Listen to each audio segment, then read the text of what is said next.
آپ بھی آج اجلاس میں موجود تھے، وزیراعظم نے نام بھی نہیں بتائے، سب نے اعتماد کا بھی اظہار کر دیا۔ عمران خان کہہ رہے ہیں کہ ہم آئین کے اندر رہ کر کھیلیں گے، صدر مجھ سے بھی مشاورت کریں گے۔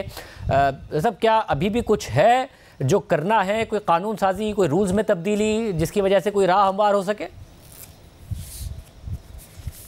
نہیں، ایسی کوئی بات نہیں ہے۔ جو اس کا قانونی پہلو ہوتا ہے اس کا جائزہ ضرور لیا جاتا ہے کہ سمری آپ کیسے اپروو کریں گے، کیسے آگے بھیجیں گے، کیونکہ جو صدر علوی صاحب کا رویہ رہا ہے ماضی میں ان معاملات میں، تو انہوں نے ہمیشہ پس و پیش سے کام لیا ہے اور اپنی جو آئینی ذمہ داریاں ہیں ان کو پوری طرح ادا نہیں کیا۔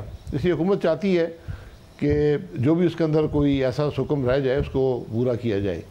مطلب وہ حکم تو اس لیے پورا کر رہے ہوں گے کہ ایسا نہ ہو کہ صدر مملکت 2-3 دن لے لیں اور جن کو آپ آرمی چیف لگائیں پھر ان کو نہ لگا سکیں، تو اسی لیے حکم دور کرنا ہے؟ نہیں، جب ایک دفعہ سمری چلی گئی تو پھر اس پہ کوئی دوسری رائے نہیں ہو سکتی۔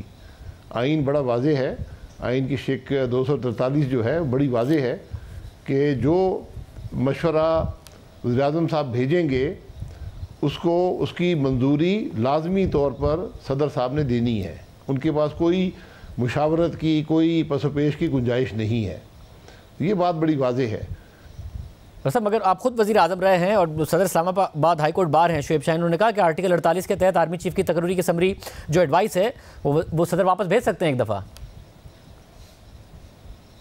نہیں، ایسی بات نہیں ہے۔ اس میں بڑا کلیئر ہے، the president shell on the advice of the prime minister, shell کا لفظ ہے، اس کے اندر کوئی دو رائے نہیں ہے۔ اور اس کے لیے کوئی رولز اگر وہ یہ کھیلنا چاہتے ہیں جس طرح عمران خان صاحب کہتے ہیں کہ ہم کھیلنا چاہتے ہیں، تو کیا کھیلنا چاہتے ہیں؟ کھیلنے سے فرق نہیں پڑے گا، فیصلہ تبدیل نہیں ہوگا کسی بھی کھیلنے سے۔ کھیلنے سے نقصان صرف ملک کا ہوتا ہے۔ صاحب تو یہ جو فیصلہ ہے یہ وزیر اعظم نے آپ لوگوں کو کسی کو بتایا ہے؟ کیونکہ آج زرداری صاحب جو اعزاز سید احوال بتا رہے تھے آتے ہی کہہ دیا انہوں نے بس آپ پر اعتماد ہے جو فیصلہ کریں، اور تمام اتحادیوں نے کہہ دیا، کسی کو نام میں انٹرسٹ نہیں ہے، غرض نہیں ہے نام سے؟ نہیں، نام سے غرض ہوتا بھی نہیں ہے، یہ فیصلہ وزیر اعظم کا ہے۔ تو اتحادی جماعتوں نے شہباز شریف صاحب پر اعتماد کیا ہے وزیر اعظم کے طور پر، تو آج اس اعتماد کو مزید اس کی توثیق کی گئی کہ ہمیں آپ پر اعتماد ہے، جو فیصلہ بھی آپ کریں گے وہ ہم سب کو منظور ہوگا۔ یہ ایک بڑی خوش آئند بات ہے، کیونکہ اس اجلاس میں ضرورت نہیں تھی یہ بات کہنے کی، وزیر اعظم صاحب خود بھی کر سکتے تھے، لیکن چونکہ کولیشن گورنمنٹ ہے تو انہوں نے مناسب سمجھا کہ میں اپنے اتحادیوں کو اعتماد میں لے لوں۔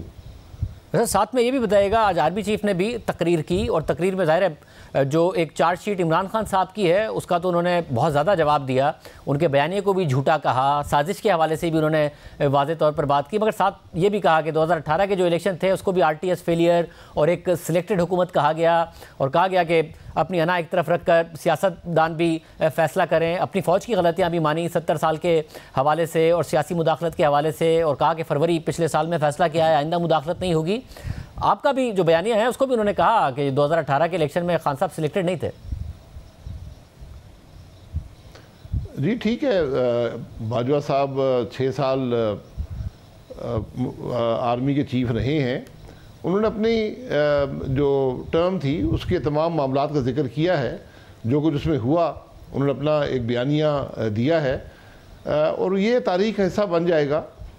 لیکن میرا خیال ہے کہ اصل مقصد جو آج انہوں نے کہا ہے اس کا یہ ہے کہ جو اگلے چیف آئیں گے، جو اگلی عسکری قیادت آئے گی، ان کو کم از کم ایک ڈائریکشن دے دیں کہ ماضی میں جو یہ غلطیاں ہوئی ہیں، چاہے وہ مسلح افواج سے ہوئی ہوں، چاہے وہ سیاستدانوں سے ہوئی ہوں، کم از کم ان کو اس کا وہ اس سے واقف ہوں اور اس کو ریکارڈ پر انہوں نے لایا ہے۔ یہ ایک اچھی خوش آئند بات ہے۔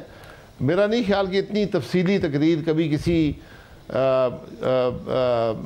آؤٹ گوئنگ آرمی چیف نے کی ہے، تو بہرحال میرا خیال ہے ایک مثبت بات ہے کہ انہوں نے غلطیوں کا اعتراف بھی کیا اور فیوچر کی ڈائریکشن بھی بڑی واضح کر دی ہے آرمی چیف کے لیے۔ ویسے آپ ایک ظاہر سیاستدان سینئر ہیں، آپ کا تجربہ بھی ہے، آپ کو لگ رہا ہے کہ یہ ایک ٹیکٹیکل ریٹریٹ ہے یا واقعی ایک اسٹریٹجک فیصلہ ہے؟ آپ تو خود کہتے رہے کہ ٹروتھ اینڈ ریکنسیلیشن کمیشن بنے اور پھر سب اپنی اپنی غلطیوں کا اعتراف کریں اور یہ ملک آگے بڑھے، مگر آپ کو لگ رہا ہے بس یہ بیان کافی ہے، آپ کو بھروسہ ہے کہ آئندہ مداخلت نہیں ہوگی؟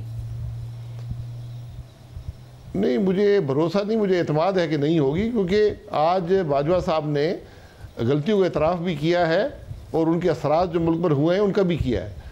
تو اگلے چیف کے لیے یہ ضروری ہے کہ وہ اس سے ڈائریکشن حاصل کریں گے اور ان غلطیوں سے بچیں گے, اور جو بھی فوج کا اثر ہے جو آئین سے باہر ہے وہ سیاست میں اور حکومت کے چلانے میں اس کو ختم کیا جائے گا. صاحب, اور آپ کو لگتا ہے کہ یہ انٹینٹ کا اظہار سمجھ لیں, انٹینٹ کا آپ کہہ رہے ہیں اظہار سمجھ لیں. ظاہر خان صاحب 26 کو آئیں گے, وہ اپنا چارٹر آف ڈیمانڈ رکھیں گے اور وہ ڈائریکٹ اسٹیبلشمنٹ سے مطالبہ کرتے ہیں. آپ کو لگتا ہے اسٹیبلشمنٹ اس سارے معاملے میں آپ کی حکومت کو مجبور نہیں کرے گی کہ الیکشن کی طرف جائیں؟ جی یہی بات میرے خیال باجوہ صاحب نے بھی کہی ہے کہ جو یہ توقع کرے گا کہ فوج مداخلت کرے گی اور کسی کو الیکشن دلوائے گی, اقتدار دلوائے گی, تو یہ ان کی خام خیالی ہے. میرا خیال ہے اگر عمران خان صاحب آج جو ان کی جگہ ہے پارلیمان, اس کو چھوڑ کر وہ جا کر کسی اور سے کسی غیر آئینی قدم کی توقع رکھیں گے تو میرا خیال ہے ان کو اس میں کوئی کامیابی نہیں ہوگی.